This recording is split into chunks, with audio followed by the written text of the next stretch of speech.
Hi friends, this is Venkatesh Devasani. ఈరోజు మనం discuss చేయబోతున్నటువంటి important current అఫైర్స్లో భాగంగా మొదటి టాపిక్ చూడండి. ఆక్స్ఫర్డ్ యూనివర్సిటీ వారు ఇటీవల కాలంలో వర్డ్ ఆఫ్ ది ఇయర్ 2024ను ప్రకటించడం జరిగింది. కాబట్టి ఎగ్జామ్ పాయింట్ ఆఫ్ వ్యూలో ఇక్కడ నుంచి ప్రశ్న రావడానికి అవకాశం ఉంది. కాబట్టి గుర్తుంచుకోండి, Oxford university fresh word of the year 2024గా బ్రెయిన్ రాట్ అనేటువంటి పదాన్ని అయితే ప్రకటించడం జరిగింది. ఈ యొక్క బ్రెయిన్ రాట్ అనేటువంటి పదం యొక్క అర్థం ఏంటి అంటే మానసిక లేదా మేధోస్థితి క్షీణతను ఈ యొక్క బ్రెయిన్ రాట్ అని పిలవడం జరుగుతుంది. కాబట్టి గుర్తుంచుకోండి, Oxford word of the year 2024 ఏది అంటే మాత్రం బ్రెయిన్ రాట్ అని గుర్తుంచుకోండి. మరొక అంశం వచ్చేసి వాట్సాప్ ద్వారా పౌర సేవలను అందించాలనే ఉద్దేశంతో దేశంలో తొలిసారిగా ఆంధ్రప్రదేశ్ ప్రభుత్వం ఒక కీలకమైనటువంటి నిర్ణయం తీసుకోవడం జరుగుతుంది. అందులో భాగంగా దేశంలోనే తొలిసారిగా ఆంధ్రప్రదేశ్ ప్రభుత్వం పౌర సేవలు ఏవైతే ఉన్నాయో ఆ యొక్క పౌర సేవలను అందించేందుకోసమై, అదేవిధంగా ప్రజల యొక్క సమస్యలను వినతులను స్వీకరించేందుకు, అదేవిధంగా వారికి అవసరమైనటువంటి ఏదైతే సమాచారం ఉందో ఆ సమాచారాన్ని చేరవేసేందుకోసమై ఆంధ్రప్రదేశ్ ప్రభుత్వం వాట్సాప్ గవర్నెన్స్ అనేటువంటి దానికి శ్రీకారం చుట్టడం జరిగింది. దేశంలోనే తొలిసారిగా వాట్సాప్ ద్వారా పౌర సేవలను అందించబోతున్నటువంటి రాష్ట్రంగా ఆంధ్రప్రదేశ్ ప్రభుత్వం అయితే గుర్తింపు పొందడం జరిగింది.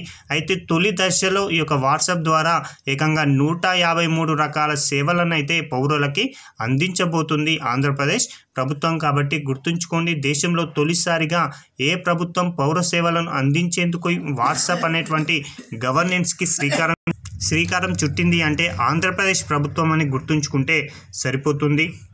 మరొక అంశం వచ్చేసి ప్రామాణిక సంవత్సరం మార్పును కోసమై ఇటీవల కేంద్ర ప్రభుత్వం ఒక కమిటీని నియమించింది. అసలు ఎందుకోసం ప్రామాణిక సంవత్సరం మార్పును చేయబోతున్నారు, అదేవిధంగా దాని యొక్క కమిటీకి ఎవరు నేతృత్వం వహిస్తున్నారు అనేది మనకి ఎగ్జామ్ పాయింట్ ఆఫ్ వ్యూలో చాలా ఇంపార్టెంట్ అండి.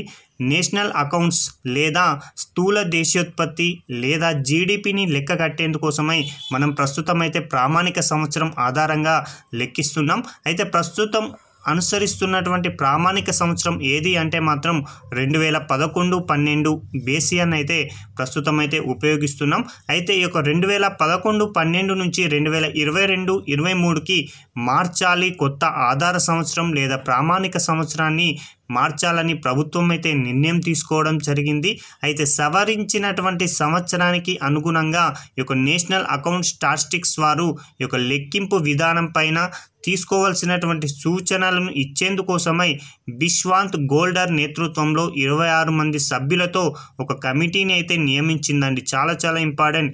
ప్రస్తుతం సవరిస్తున్నటువంటి లేదా మార్చబోతున్నటువంటి ప్రామాణిక సంవత్సరం 2022-23 కాబట్టి దానికి అనుగుణంగా లెక్కింపు విధానం పైన సూచనలను ఇవ్వడం కోసమై ఈ యొక్క కమిటీని అయితే నియమించారు. ఈ యొక్క కమిటీకి బిశ్వంత్ గోల్డర్ అనేటువంటి వ్యక్తి నేతృత్వం వహించగా ఇందులో 26 మంది సభ్యులు అనే వాళ్ళు ఉండడం జరుగుతుంది. అయితే ఈ కమిటీ వచ్చేసి 2026 కల్లా తన యొక్క బాధ్యతలను అయితే పూర్తి చేయవలసి ఉంటుంది. కాబట్టి ఎగ్జామ్ పాయింట్ ఆఫ్ వ్యూలో గుర్తుంచుకోండి, ప్రామాణిక సంవత్సరం మార్పుల కోసమై ఎవరి నేతృత్వంలో ఇటీవల కమిటీని నియమించారంటాడు బిశ్వంత్ గోల్డర్ అని గుర్తుంచుకుంటే సరిపోతుంది. నూతన ప్రామాణిక సంవత్సరంగా దేనిని పరిగణించాలి కొత్తగా ప్రభుత్వం నిర్ణయం తీసుకుంది అంటే 2022-23 అని గుర్తుంచుకుంటే సరిపోతుంది. మరొక అంశం వచ్చేసి ఇటీవల కాలంలో ఒక రాష్ట్ర మాజీ ముఖ్యమంత్రి కన్నుమూయడం జరిగింది. దాని గురించి కూడా రాబోయే పోటీ పరీక్షలో అతడు ఏ రాష్ట్రానికి ముఖ్యమంత్రిగా పనిచేశారని కూడా అడగడానికి అవకాశం ఉంది. కాబట్టి గుర్తుంచుకోండి, ఇటీవల కాలంలో 2024 డిసెంబర్ 10వ తేదీన కర్ణాటక మాజీ ముఖ్యమంత్రి అయినటువంటి ఎస్ఎం కృష్ణ గారు బెంగళూరులో మరణించడం జరిగింది. 1999 అక్టోబర్ 11 నుంచి 2004 మే 28 వరకు కూడా ఇతడు కర్ణాటకకి ముఖ్యమంత్రిగా పనిచేయడం జరిగింది. ఆ తదుపరి అంటే 2004 నుంచి 2008 వరకు కూడా మహారాష్ట్రకి గవర్నర్గా పనిచేశారు. అదేవిధంగా 2009 నుంచి 2013 వరకు కూడా మన్మోహన్ సింగ్ నేతృత్వంలోని యూపీఏ ప్రభుత్వంలో విదేశాంగ మంత్రిగా కూడా వ్యవహరించడం జరిగింది. ఇక చివరి దశలో అంటే 2017 సంవత్సరంలో కాంగ్రెస్ పార్టీని వీడి బీజేపీలో చేరడం జరిగింది. ఇక చివరగా 2024 డిసెంబర్ 10వ తేదీన కర్ణాటక రాష్ట్రంలో ఉన్నటువంటి బెంగళూరులో మరణించారు. కాబట్టి ఎగ్జామ్ పాయింట్ ఆఫ్ వ్యూలో అతని పేరును గుర్తుంచుకోండి. ఇక మరొక అంశం అండి, ప్రపంచ దివ్యాంగుల దినోత్సవం. ప్రతి ఏటా కూడా ప్రపంచ దివ్యాంగుల దినోత్సవాన్ని డిసెంబర్ 3వ తేదీన నిర్వహించుకోవడం జరుగుతుంది.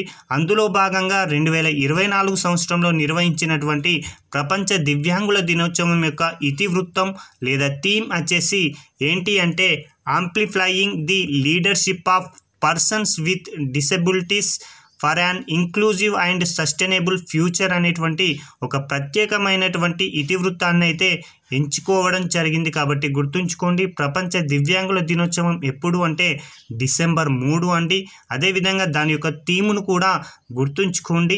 అదేవిధంగా ఈ యొక్క దివ్యాంగుల దినోత్సవాన్ని డిసెంబర్ 3న జరుపుకోవాలని ఎప్పుడు నిర్ణయించారు, ఎప్పటి నుంచి ఈ యొక్క దినోత్సవాన్ని నిర్వహిస్తున్నారంటే ఐక్యరాజ్య సమితి యొక్క సాధారణ సభ 1992లో 47/3 తీర్మానం ద్వారా ఏటా కూడా ఈ యొక్క అంతర్జాతీయ దివ్యాంగుల దినోత్సవం జరపాలని తీర్మానం అయితే ఆమోదించింది. కాబట్టి గుర్తుంచుకోండి, ఏ సంవత్సరం అంటే 1992 అని గుర్తుంచుకుంటే సరిపోతుంది. ఇవండి ఈ రోజుకు సంబంధించినటువంటి ముఖ్యమైనటువంటి కరెంట్ అఫైర్స్ని ముందుకు తీసుకురావడం జరిగింది.